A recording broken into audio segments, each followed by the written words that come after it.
Welcome to news అడ్డా.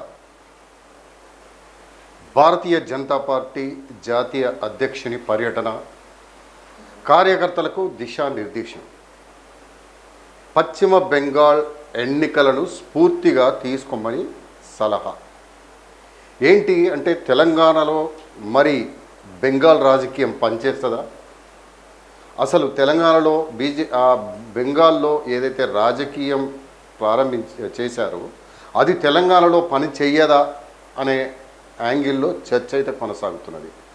తెలంగాణలో విజయమే లక్ష్యంగా పనిచేయాలని, వచ్చే ఎన్నికల్లో అధికారంలోకి వచ్చేందుకు ప్రతి ఒక్కరూ కృషి చేయాలని బీజేపీ జాతీయ అధ్యక్షుడు నితిన్ నవీన్ అయితే దిశానిర్దేశం చేసి వెళ్ళిపోయారు. దీనికి గాను ఈ సంవత్సరంలో జరిగిన పశ్చిమ బెంగాల్ ఎన్నికలను స్ఫూర్తిగా తీసుకోవాలని, అక్కడ ప్రజా పోరాటాల ద్వారానే అధికారం దక్కించుకున్నామని నాయకులకు హితబోధ చేయడం జరిగింది. ఇదే తరహాలో తెలంగాణలో కూడా విజయం సాధించాలని మనం హస్తగతం చేసుకోవాలని, అందుకనే తెలంగాణను టార్గెట్గా పెట్టుకున్నామని కూడా చెప్పడం జరిగింది.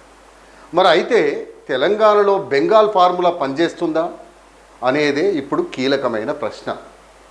రాష్ట్ర విభజన అనంతరం కేంద్రం నుంచి తెలంగాణకు రావాల్సిన పలు ప్రాజెక్టులు కానీ నిధులు కానీ ఇప్పటి వరకు ఇవ్వలేదు కదా, రాలేదు కూడా. రాష్ట్ర విభజన జరిగింది యూపీఏ హయాంలోనే.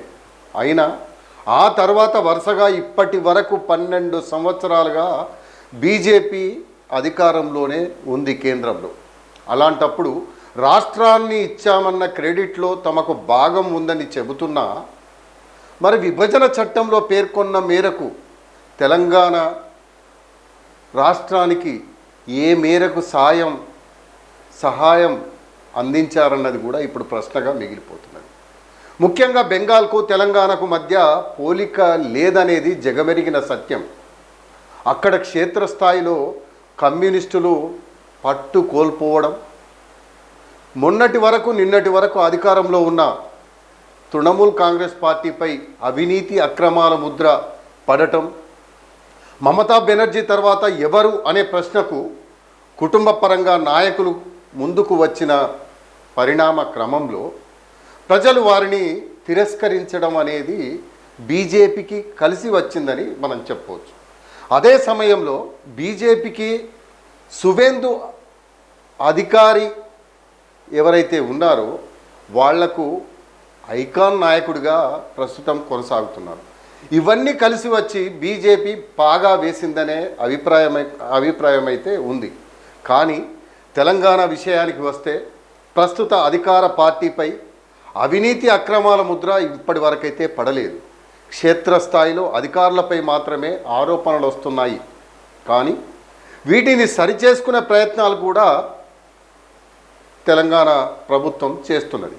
ఇక బీజేపీలో బెంగాల్ తరహా ఐకాన్ నాయకుడు తెలంగాణలో ఉన్నారా అంటే లేకపోవడంతో పాటు పార్టీలో ఆధిపత్య అంతర్గత కుమ్ములాటలు ఎక్కువగా జరుగుతున్నాయనేది అందరికీ తెలిసిన విషయమే.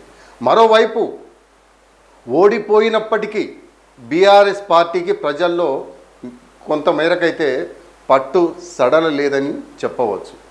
మరోవైపు కవిత వంటి నాయకురాళ్ళు ఇక్కడ భారీగా ఉన్నా కానీ ఆ నేపథ్యంలో బెంగాల్ తరహా రాజకీయాలు తెలంగాణలో చేయడం సాధ్యం కాదని రాజకీయ పరిశీలకులు అభిప్రాయపడుతున్న పరిస్థితి.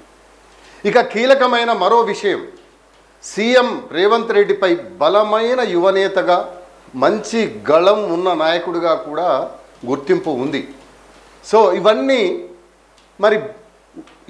ఉన్న నేపథ్యంలో మరి బెంగాల్ ఫార్ములాను నమ్ముకోవడం అనేది తెలంగాణ బీజేపీకి సాధ్యం కాకపోవచ్చని కూడా అంటున్న పరిస్థితి. చూద్దాం ఏం జరగబోతుంది.